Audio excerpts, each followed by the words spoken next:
ऋषि का हाथ आराध्या के सामने था। आराध्या भी ऋषि को देख रही थी। कभी कभी उसके हाथ को आराध्या को यकीन ही नहीं हो रहा था कि ऋषि ने अभी अभी क्या किया है। इस समय उसे ऋषि की आंखों में सिर्फ सच्चाई नजर आ रही थी, ना कोई छल, ना कोई धोखा। आराध्या ने एक बार राम सीता की मूर्ति की तरफ देखा और इसे भगवान का फैसला मानकर ऋषि के हाथ पर अपना हाथ रख दिया। आराध्या ने मन में कहा, भगवान जी, कहीं पढ़ा था कि हर किसी को अपनी गलती सुधारने का एक मौका मिलना चाहिए। इनको भी अपनी गलती का एहसास है, इसीलिए आप पर भरोसा करके मैं इनको ये मौका दे रही हूँ। ऋषि ने जब ये देखा कि आराध्या ने उसके हाथ पर अपना हाथ रख दिया है, तो ऐसा लगा जैसे उसके मन से कोई भारी बोझ उतर गया है। उसने कसकर आराध्या का हाथ थामा और एक छोटी सी मुस्कान के साथ कहा, घर चलें। आराध्या ने भी अपना सिर हाँ में हिलाया। आराध्या जैसे ही अपना एक कदम आगे बढ़ाई, ऋषि ने उसे रोक लिया। आराध्या ने ऋषि को सवालिया नजरों से देखा। ऋषि झुककर आराध्या को अपनी बाहों में उठा लिया। आराध्या का हाथ ऋषि के गले के चारों ओर लिपटा हुआ था। ऋषि आराध्या को लेकर जैसे ही मंदिर से बाहर आया, सूरज उन्हें देखकर एकदम दंग रह गया। उसे यकीन ही नहीं हो रहा था कि ऋषि ऐसा भी कुछ कर सकता है। ऋषि आराध्या को लेकर गाड़ी के पास आया तो एक गार्ड ने जल्दी से गाड़ी का दरवाजा खोला। ऋषि ने धीरे से आराध्या को गाड़ी में बिठाया और खुद बगल में जाकर बैठ गया। क्योंकि ऋषि के हाथ में चोट लगी थी, इसलिए वह ड्राइव नहीं कर सकता था। उसने ड्राइवर से कहा कि वह मेंशन की तरफ गाड़ी ले चले। पूरे रास्ते ऋषि ने आराध्या का हाथ नहीं छोड़ा था। 1 घंटे के बाद गाड़ियों का काफिला मेंशन पहुंचा। एक गार्ड जल्दी से आगे आकर गाड़ी का दरवाजा खोला। ऋषि गाड़ी से बाहर निकला और वैसे ही आराध्या को अपनी गोद में उठा लिया। आराध्या को लेकर जैसे ही वह मेंशन के अंदर हॉल में आया, बड़ी माँ और निमो हॉल में ही थी। वे दोनों ऋषि और आराध्या को ऐसे देखकर चौंक गईं। बड़ी माँ आराध्या की हालत देखकर और परेशान हो गई। वह जल्दी से आराध्या के पास आई। आरू, ये क्या हो गया तुम्हें? तुम ठीक तो हो ना? आराध्या ने एक मुस्कान के साथ अपना सिर हाँ में हिलाया। बड़ी माँ, आराध्या बिल्कुल ठीक है। आराध्या के कंधे पर और पैरों में चोट आई है और कल रात बारिश में भीगने की वजह से उसे फीवर भी है। निमो आंटी, प्रियंका के रूम में जो नर्स है, उसे मेरे रूम में भेज दो। यह बोलकर आराध्या को लेकर वह सीधे अपने रूम की तरफ चला गया। यह बोलकर आराध्या को लेकर वह सीधे अपने रूम की तरफ चला गया। ऋषि अपने रूम में आराध्या को लेकर आया। आराध्या को प्यार से बेड पर लिटाया। इतने में ही रूम में बड़ी माँ, निमो और एक नर्स आ गई। नर्स ने आराध्या की ड्रेसिंग की, उसे इंजेक्शन दिया। नर्स ने ऋषि के हाथ की भी ड्रेसिंग की। इंजेक्शन की वजह से आराध्या को जल्दी नींद आ गई। ऋषि ने निमो से कहा, आंटी, आप आराध्या के रूम से उसके कपड़े ले आइए। वह कल रात से इन कपड़ों में है। इसके कपड़े बदल दीजिए। बड़ी माँ प्यार से आराध्या के सर पर हाथ फेर रही थी। ऋषि अपने रूम से निकलकर सीधे प्रियंका के रूम में गया। वहां लगे सोफे पर बैठ गया और डॉक्टर उसे प्रियंका की रिपोर्ट बता रहे थे। तभी रूम का दरवाजा खुला। और बड़ी माँ रूम में आई। वह सबको बाहर जाने का इशारा करती है। सबके बाहर जाते ही बड़ी माँ ऋषि के बगल में बैठती है और उससे पूछती है, कहाँ मिली आराध्या? तुम्हें? मंदिर में। तो क्या सोचा है आगे तुमने? किस बारे में? आराध्या के बारे में।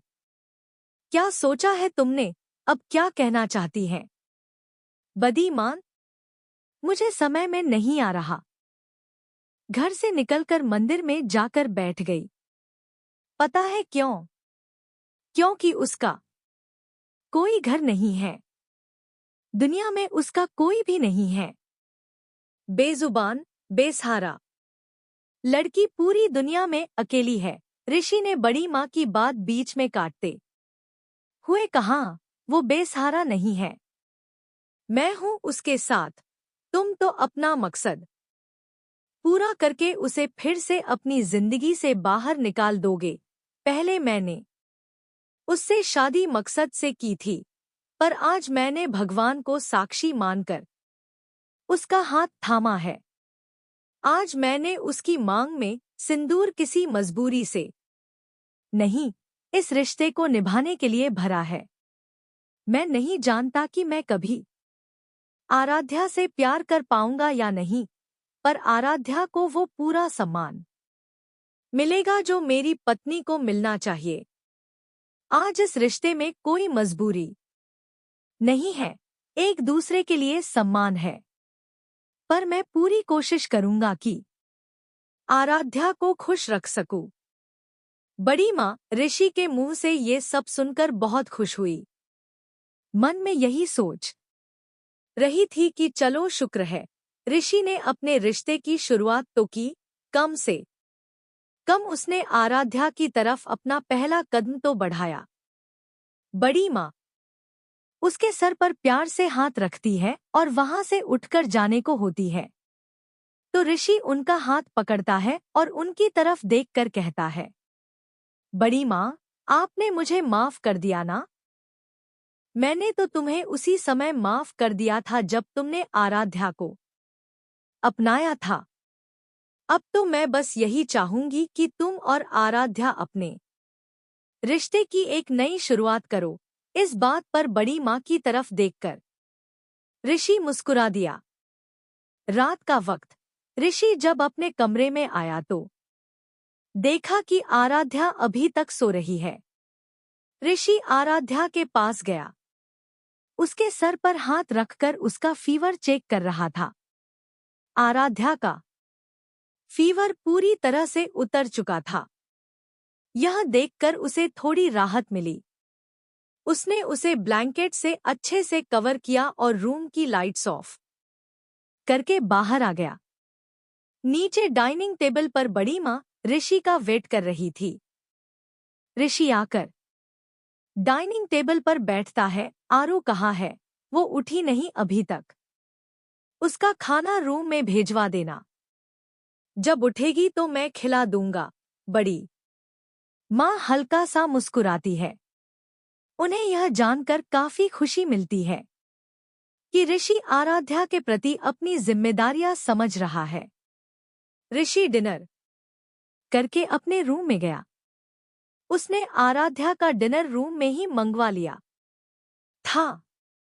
रूम की लाइट ऑन की और सोफे पर बैठकर लैपटॉप पर अपना काम करने लगा। रात के करीब 10 बजे आराध्या की नींद खुली। वह अपनी आंखें खोलती है और सामने देखती है।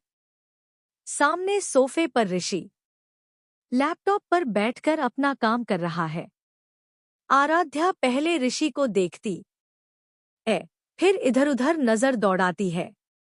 उसे पता चलता है कि यह उसका कमरा नहीं है। थोड़ा ध्यान से देखने पर उसे अंदाजा हो जाता है कि वह इस समय ऋषि के कमरे में है। यह अंदाजा होते ही वह एकदम से चौंक जाती है। ऋषि तो कभी उसे अपने कमरे के आसपास भटकने भी नहीं देता था और आज वह उसके कमरे में उसके बेड पर सो रही है। उसे तो यकीन ही नहीं हो रहा था। उसे लगा शायद वह कोई सपना देख रही है। आराध्या अपने एक हाथ से धीरे से अपने दूसरे हाथ की चुटकी काटती है। तब उसे यकीन होता है कि वह ऋषि के कमरे में है। वह चुपके से बैठ उठती है और धीरे कदमों से उठकर अपने कमरे की तरफ जाने के लिए बढ़ती है। आराध्या दबे पांव जैसे ही दरवाजे के पास पहुंची, पीछे से ऋषि की आवाज आई, कहाँ जा रही हो? आराध्या घबराकर पलटती है। वह कुछ नहीं कहती और चुपचाप ही खड़ी रहती है। ऋषि आराध्या के पास आता है और उसका हाथ पकड़कर उसे सोफे पर बिठा देता है। ऋषि आराध्या से कहता है, तुम्हारी तबीयत ठीक नहीं है, ज्यादा इधर-उधर चलने की जरूरत नहीं, चुपचाप आराम करो। कुछ चाहिए तो मुझे बताओ। आराध्या अपना सिर ना में हिलाती है। ऋषि ने खाने की प्लेट आराध्या के आगे रखी। खाना खाओ, फिर तुम्हें दवा भी लेनी है। आराध्या पहले खाने की तरफ देखती है, फिर अचंभे में ऋषि की तरफ देखती है। ऋषि जब देखता है कि आराध्या बस उसे देख रही है, तो वह पूछता है, क्या हुआ? खाना क्यों नहीं खा रही हो? तुम क्या चाहती हो? मैं अपने हाथ से खाना खिलाऊं? आराध्या घबराहट के मारे अपना सिर ना में हिलाती है। तो खाना खा लो।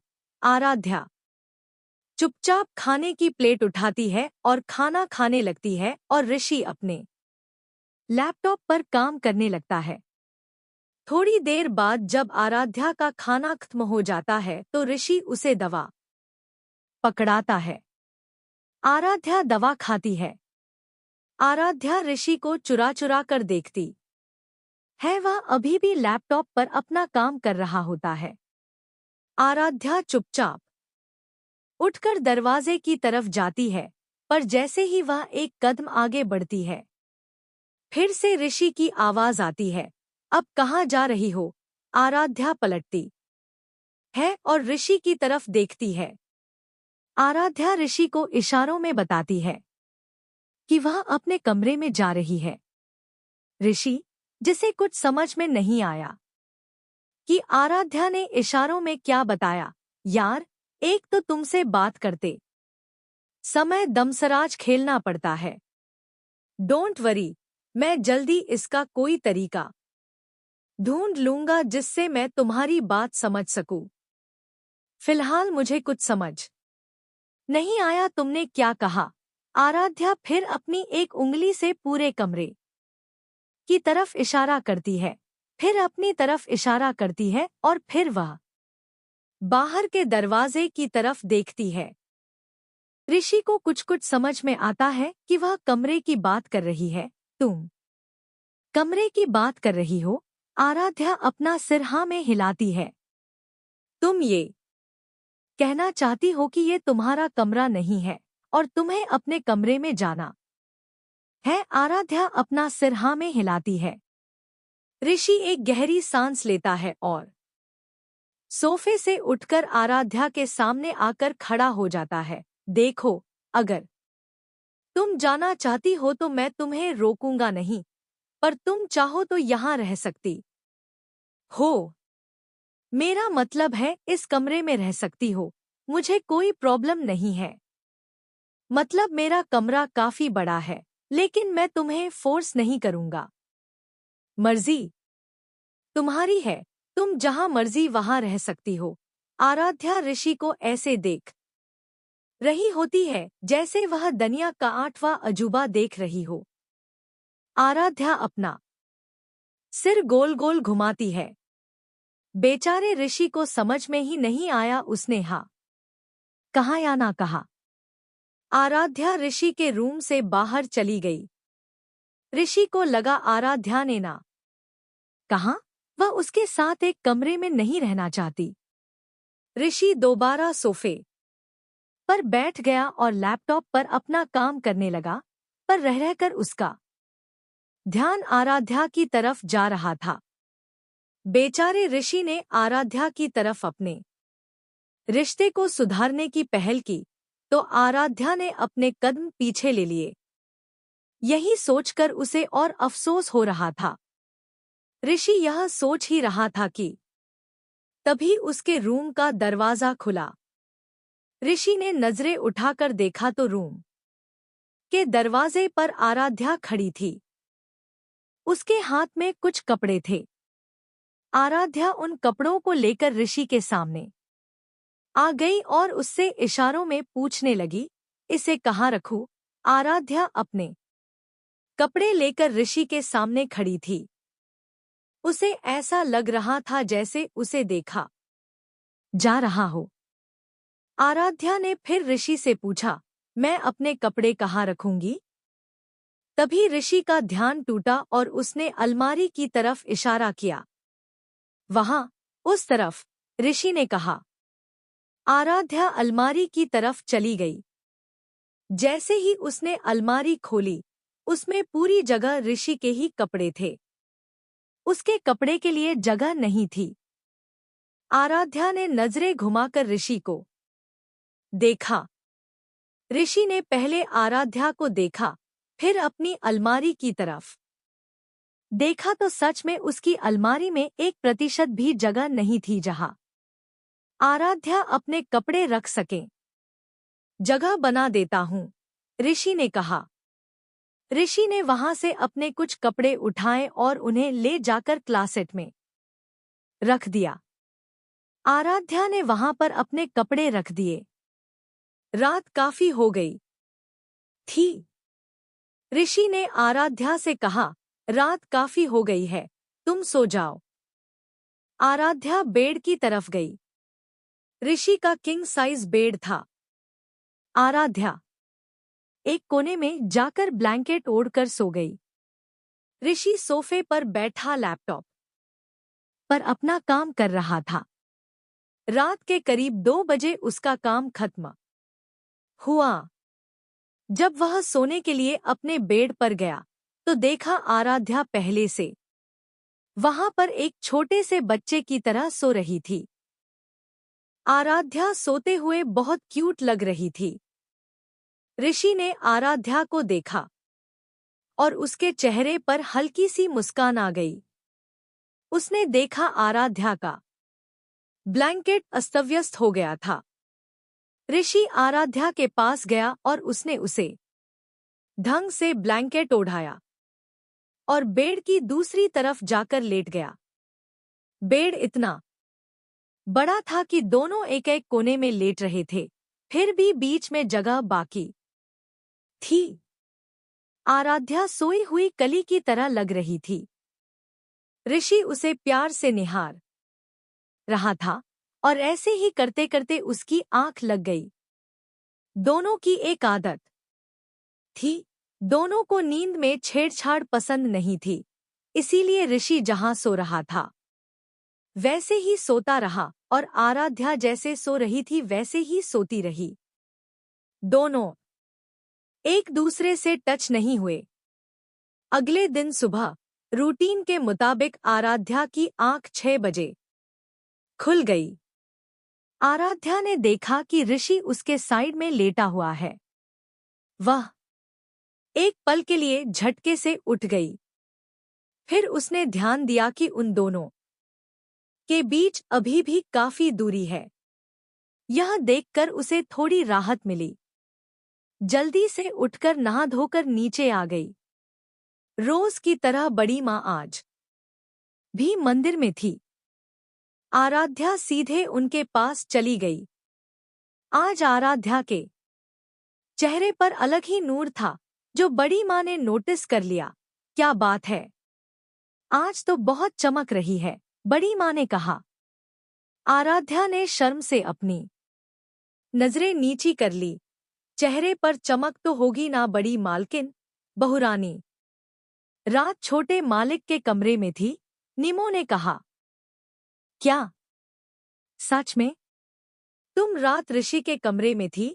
बड़ी माँ ने हैरानी से पूछा। आराध्या ने शर्म से अपनी नजरें नीची करके धीरे से अपना सिर हिलाया। बड़ी माँ ने प्यार से आराध्या के सर पर हाथ फेरा और कहा, मैं बहुत खुश हूं यह जानकर।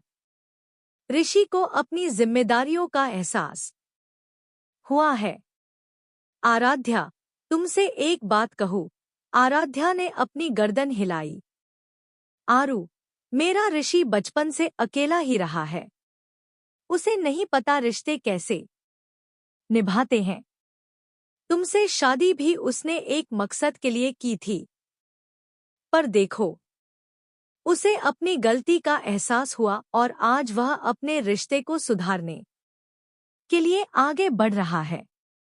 जब तुम शादी करके घर में आई थी और ऋषि तुम्हें अपने कमरे में नहीं रहने दिया था, मैंने कहा था ना एक दिन ऋषि खुद तुम्हें कहेगा उस कमरे में रहने के लिए। अब जैसे ऋषि ने तुम्हें अपने कमरे में जगह दी है, वैसे ही तुम्हें अपने दिल में जगह देगा। आरू, क्या तुम मुझसे एक वादा करोगी? वादा करो कि चाहे परिस्थिति जैसी भी हो, तुम किसी का साथ छोड़कर कभी नहीं जाओगी।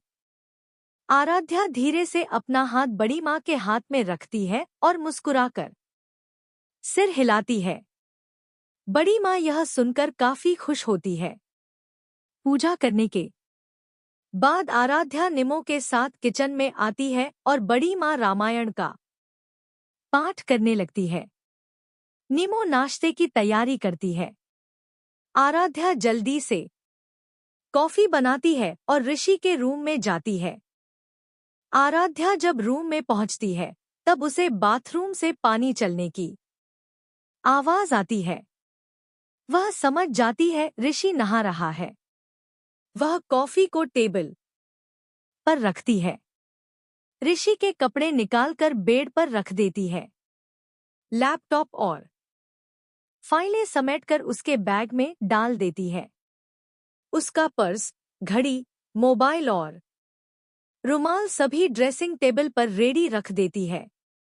रूम से निकलकर सीधे नाश्तान बनाने के लिए नीचे चली जाती है। ऋषि जब नहाकर बाहर आया, अपने कपड़े बेड पर देखकर चौंक गया। वह इधर-उधर नजर दौड़ाता है पर उसे कोई नहीं मिलता। फिर उसका ध्यान टेबल पर जाता है जहां पर कॉफी रखी होती है। वह कॉफी देखकर समझ जाता है कि आराध्या आई थी। उसके चेहरे पर एक मुस्कान आ जाती है। जल्दी से कॉफी पीता है और आराध्या ने उसके लिए कपड़े निकाल रखे हैं, उन्हें पहनकर रेडी हो जाता है। अपने सारे सामान को सेट देखकर ऋषि मन ही मन बहुत खुश होता है। उसे आदत नहीं थी कि कोई उसके लिए चीजें संभाले, सारे काम खुद ही करता था। ऋषि रेडी होकर नीचे आता है। डाइनिंग टेबल पर बैठता है। बड़ी माँ तब तक आ जाती है। आराध्या और निमो डाइनिंग टेबल पर नाश्ता लगा देते हैं। ऋषि आराध्या को देखता है। आज वह बहुत सुंदर लग रही थी। सुंदर तो आराध्या रोज ही लगती थी, पर ऋषि कभी उसे इतने गौर से देखता ही नहीं था। आराध्या ऋषि के सामने बैठकर डाइनिंग टेबल पर नाश्ता कर रही होती है। ऋषि चुपचाप नाश्ता करता है। ऑफिस निकलने से पहले आराध्या से कहता है,